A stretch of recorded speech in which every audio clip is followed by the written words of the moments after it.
ia kembali berkata, kami memutuskan jika jadi orang-orang namun semua dokumen gantung gratis semuanya buku penunggu siapa namanya akan keluar dari mulut biar demi membangun Majapahit yang besar. Majapahit diperlukan tangan yang kukuh, kuat dan ikat. Majapahit tidak menunjukkan Gajah Mada. Mendengar suara itu suasana menjadi hening. Lalu hening berubah menjadi ringan-ringan. Dengan diawali tepuk tangan oleh Bayangkara dan juga Maha Mantri lalu tampak pun dan pasti. Sebenarnya ia merasa yakin dirinya lah yang akan terpilih menjadi Mahapati. Sedangkan Maha Menteri Hino tidak punya orang yang terpilih menjadi Mahapati dari arah yang tidak terduga. Sekian, terima kasih.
Maha Menteri Hinodia Djardana dan Maha Menteri Haulayak Loak membutuhkan waktu beberapa saat untuk menerima kenyataan yang pada akhirnya mereka menerima bahwa Gajah Mada memang sosok yang pantas untuk menerima jabatan tersebut.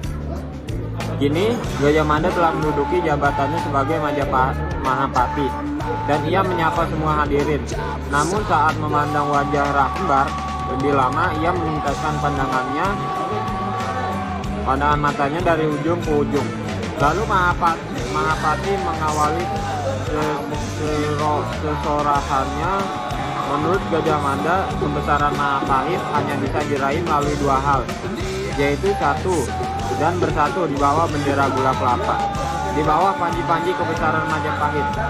Semua orang yang menyimak pidato Gajah Mada, tetapi hampir sebagian orang yang hadir di istana terpenganga. Mereka merasa mimpi Gajah Mada adalah mimpi yang tidak masuk akal. Kemudian Gajah Mada menunjukkan bahwa untuk mewujudkan mimpi itu semua, ia bersumpah akan menjauhi Hamukti Wiwaha sebelum cita-cita itu terwujud.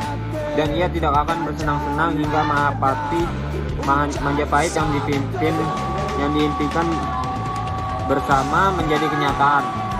Ia akan tetap berkuasa tanpa henti demi berpegang teguh pada Pendopo Bali Manguntur terdiam mendengar sumpah di siang hari yang panas itu. Sumpah itu terdengar mengerikan bagi sahabat-sahabat Gajah Mada karena harus bekerja keras untuk mewujudkannya. Namun Gagak Bangol Aditya Warman dan Pancaksara memahami pikiran Gajah Mada dan menganggapnya masuk akal. Namun si kembar meragukan dan menertawakan sumpah Gajah Mada sambil mengajak Jabung Tarawes, Banyak, dan Warak untuk tertawa dan bahkan memancing Arya Tadah untuk ikut tertawa. Tetapi hanya mereka yang tertawa. Semua orang masih terpesona dengan sumpah Gajah Mada yang mengerikan itu. Entah dengan cara bagaimana, Gajah Mada menanggung sumpah tersebut. Gajah Mada memandang Warak dengan amarah. Warak yang kaget itu terdiam. Mata Gajah Mada beralih ke Lembu Petang dan membuat Lembu Petang berhenti tertawa. Banyak dan Jagung Tarawus gugup menyembunyikan wajahnya. Ia tidak peduli walaupun Gajah Mada melototinya sampai akan lepas bola matanya. Sumpah itu boleh-boleh saja. Bagus sekali Majapahit memiliki Mahapati yang penuh semangat. Semangat pun boleh-boleh saja asal masuk akal. Wajah Gajah Mada terlihat marah dengan nafas terkenal. Kembar, dan siapapun kamu yang tidak menyetujui sumpahku, keluarlah ke alun-alun. Jika kamu bisa mengalahkan Gajah Mada, jabatan sebagai Mahapati akan menjadi hak kamu. Ucap Gajah Mada dengan nada tinggi. Lalu Mahapati Gajah Mada mendekat ke arah Balai Wikana dan menepuk lutut memberikan sembahnya. Mahapati Gajah Mada melangkah lebar ke alun-alun karena merasa kecewa. Karena ternyata Arya Tadang juga menertawakan sumpahnya. Kembar yang menerima tantangan itu kemudian merasa kebingungan dan mendadak ciut nyalinya. Kembar melirik ke arah Banyak dan Warak, namun mereka tampak bingung.